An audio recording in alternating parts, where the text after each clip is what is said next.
kepada Dokter Samira, Doktip, bukan saya yang mengatakan, Bapak polisi. Jadi kalau mau komplain silakan ke Polda Jawa Barat, jangan ke saya opininya, seolah-olah saya yang menuduh dia gitu.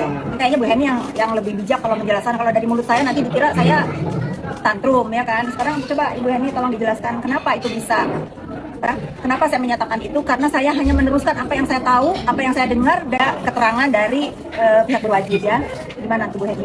Ya, jadi pada waktu itu ketika saya kan pernah bilang di persidangan, mengatakan di persidangan bahwa ada orang dalamnya dari buzzer-buzzer ini yang memberikan informasi kepada saya dan Kak Fitri, gitu kan. Nah, di situ Kak Fitri juga menjadi saksi, sehingga Kak Fitri bersama saya datang ke Polda Jabar. Di situ pada waktu itu ketika kami baru turun dari mobil, Ya. ada penyidik yang sekalian dia juga mau ke kantor ya Kak ya. Ya betul. Kita tanya, Pak gimana perkembangannya? Ini mau diperiksa Dokter Samira gitu kan. Nah di situ kita kaget. Nah kenapa Dokter Samira dulu yang diperiksa? Itu gitu kan. Dengar ya. Kenapa Dokter Samira dulu yang diperiksa? Jadi pada waktu itu turun dari mobil saya, Kak Fitri, suami saya. Kenapa Dokter Samira dulu yang diperiksa? Nah di situ penyidik juga nggak bisa bicara panjang lebar ya Kak ya. Nah kebetulan dari barang bukti yang diberikan oleh orang dalam buzzer ini itu diperlihatkan juga sedang mengerjakan apa tuh si buzzer-buzzer. Di antaranya yang dikirim ke kami itu mereka sedang mengerjakan yang di dalamnya itu banyak konten-konten doktrin gitu kan.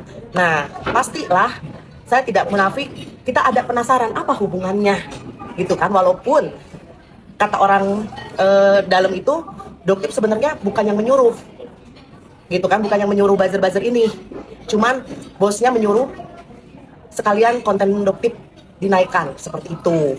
Malah ada rekaman suara juga ya Kak ya, yang terkirim ke Kak Fitri ini ketika mereka sedang mengerjakan dan membicarakan doktrin sambil mengerjakan doktrin, konten-konten doktrin, mereka sambil ngomongin tentang doktrin juga gitu kan Kak. Nah itu, nah dari situ doktrin diperiksa dan kami sebenarnya sudah tahu gitu kan bahwa di barang bukti yang orang dalam buzzer itu kenapa doktrin pertama ini yang diperiksa itu sampai berjalannya waktu.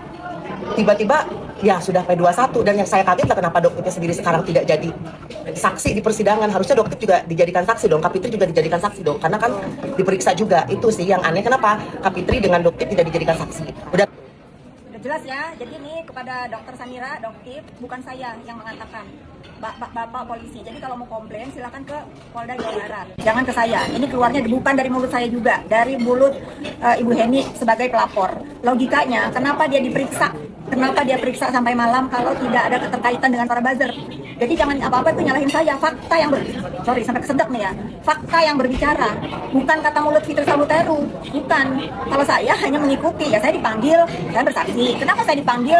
Dua, saya korban dibully juga di situ, ya. Dan saya juga termasuk orang yang dikirimkan berita oleh orang-orang dalamnya mereka, sama seperti berita yang dikirimkan kepada Bu Heni. Dan memang di dalam informasi yang saya terima sama seperti yang Bu Heni ceritakan tadi, ada konten-konten dari mereka yang sedang mengerjakan konten tentang doktif. Tetapi di sebelahnya saya sama Bu Heni lagi dibantai. Gitu loh. Jadi jangan apa-apa itu saya atau apa saya, ini bukan saya nih yang menjelaskan ya, Bu Heni pelapor. Jadi kalau si doktif ini mau komplain jangan ke saya, jangan nuduh saya. Komplain kepada Polda Jabar, kenapa saya dipanggil? Apa keterkaitannya? Kalau sekarang Dokter O sudah menjelaskan, walaupun di dunia maya entah benar entah enggak terserah lah, tentang aliran dana itu untuk apa, ya silakan jelaskan juga dong ke media massa. Kenapa Anda mengirimkan konten-konten itu kalau memang dia mengirimkan? Atau misalnya apa yang dia berikan kesaksian kepada penegak hukum kalau dia nggak mau tertuduh sebagai pengguna jasa buzzer, simple gitu loh teman-teman, ya nggak Bu? itu.